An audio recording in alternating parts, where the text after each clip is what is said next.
when we say Studio B. Good morning, Spartans. I'm Ava. And I'm Luan. And you're watching The Ocean View. Today is Wednesday, September 20th, and it is a pink schedule day. And it's National Pepperoni Pizza Day. Spartans, what's your favorite pizza topping? Loaded up with pineapples and pepperoni. Now let's get to our program. Today we've got sunshine on tap for most of, and a high of 74 degrees. Get out there and have some fun after school. TYS Choir Club starts today in room 512. Congratulations to our Rocket League team for winning their first match yesterday. Our next match is next Tuesday. Our TYS Class Spirit Wear store is open until October 1st. The expected delivery is October 18th. These shirts are for our annual Almost Anything Goes, which is a school-wide class competition in which every grade represents their color. 5th is black, 6th is white, 7th is blue, and 8th is red. In addition, we are raising money for this October for breast cancer awareness, culminating in a TYS Pink Out on October 20th. We are selling pink shirts for that event.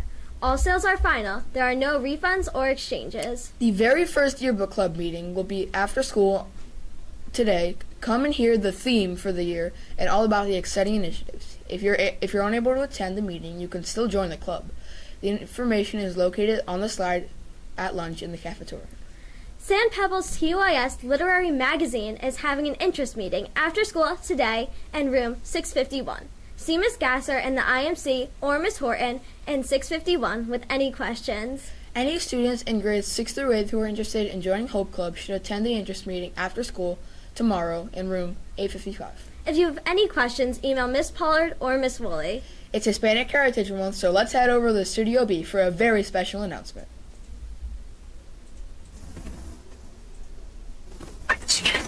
Buenos días, espartanos. Hoy es miércoles 20 de septiembre y desde el estudio B les saluda Javi. Yo estudio español en la clase de la profesora Herrera. Hoy es hace sol y fresco. Let's continue our Hispanic journey. Today is the turn of Bolivia, located in America del Sur.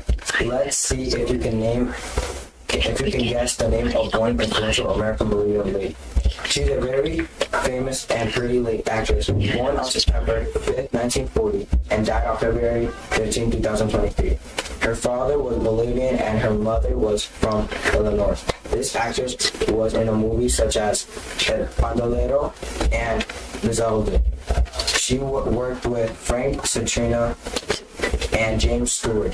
This important actress will continue influencing women of all ages.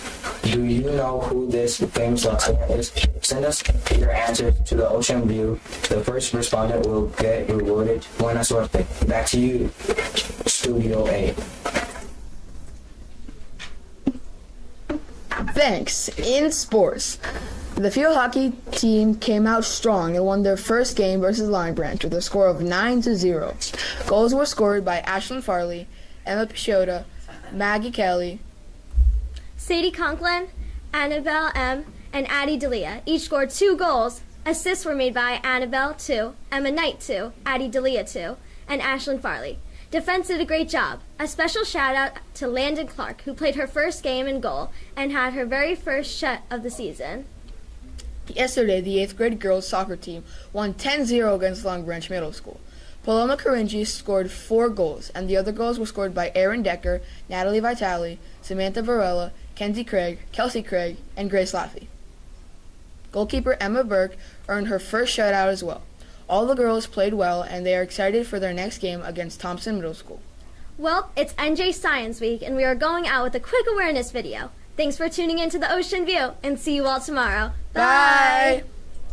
We are here in Newark today to emphasize one of the lesser-known climate impacts, Hello, New worsening Jersey. air quality, Sean LaTourette, particularly in our Commissioner urban of the areas. Department of Environmental Protection, here on behalf of Governor Murphy to share with our residents some important facts about climate change. We're standing on the Delaware and Raritan Canal in Middlesex County, which was washed out during Tropical Storm Ida. And New Jersey, in the coming years, is in to see an increase in precipitation as a result of climate change.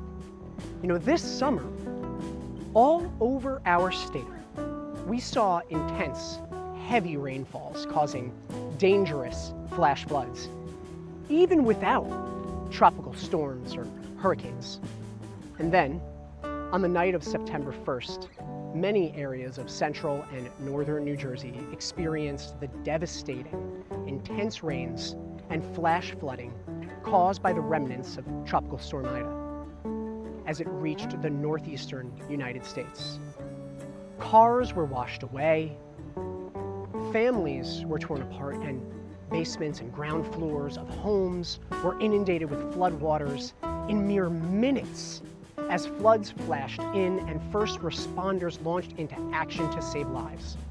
Climate scientists have long warned us to expect more frequent and intense storms. And in New Jersey, we're experiencing more frequent flooding in both our inland and our coastal environments. And we're seeing flooding in places where we never experienced it before, and not just during extreme storms. You know, unfortunately, intense precipitation and flooding events are our reality now, and we must all plan for these impacts. So join us at DEP in hearing the science behind these climate impacts and what the Murphy administration is doing to help our communities become more climate resilient. The science tells us that New Jersey will experience more intense and frequent heavy rain events for the foreseeable future as a result of climate change, and we need to prepare. We know that as the climate warms, tropical storms have the potential to be more intense because our atmosphere and oceans continue to warm from increased greenhouse gas emissions. This additional heat allows the atmosphere to hold more moisture and fuel storms, allowing them to be stronger, providing the conditions for more rain to fall in a short period of time. Hurricane Ida, for example, was able to intensify from a tropical storm to a Category 4 hurricane in just over 3 days. Whether from a common but intense rainstorm, tropical storm, or hurricane, these events are causing our stormwater systems and roadways to be overwhelmed and flood. Flooding can damage infrastructure, buildings, crops, and disrupt business. As we are all too aware, flash flooding on roadways damages cars and puts people's lives at risk. While flooding is the most obvious evidence of changing precipitation patterns, extended dry periods are also expected to occur. Dry conditions can threaten our water supply, stress vegetation, impact our agriculture industry, and result in increased wildfires. In order to minimize the impact that changes in precipitation will have on our lives, our state, and our economy, we need to plan. Here's what we are doing to prepare New Jersey.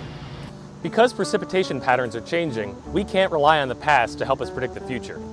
Most of the tools we use to predict flooding are backward-looking, but at DEP, we're changing that. With help from research partners like New Jersey State climatologists at Rutgers University, the National Oceanic and Atmospheric Administration, and Cornell University, we're ensuring we're using the best available science to look forward. We're adapting our rules governing stormwater and flooding to account for future conditions. This is particularly important in our environmental justice communities, which are often at risk for flood damage, but lack resources to rebound or act to become resilient. We're also asking our water suppliers to manage local water resources to plan for dry periods and prevent water emergencies. And because we need an all-of-a-government approach to address climate change, including changes in precipitation, DEP, as part of the Interagency Council on Climate Resilience, has developed the first statewide climate change resilience strategy. The strategy recognizes the critical need for all agencies to understand and act on climate-induced changes like intense storm events. DEP is also working directly with local governments to incorporate changes to rainfall and flooding into municipal and county planning. The Resilient New Jersey program is helping communities plan for flooding caused by rain events, sea level rise, and storm surges. And Governor Murphy signed a law that requires every municipality in New Jersey to evaluate their vulnerability from climate change, including precipitation. How are your local officials planning for climate change? Here are some more ways that you can be involved and get ready for climate change. All preparedness begins with education. Know your personal risk. Are you in an area that is at risk for flooding from rivers or stormwater? How about wildfire? If so, how can you reduce your risk? Do you have an emergency plan? Tools like NJ Flood Mapper helps New Jersey residents to understand and prepare for the risk from tidal flooding now and in the future.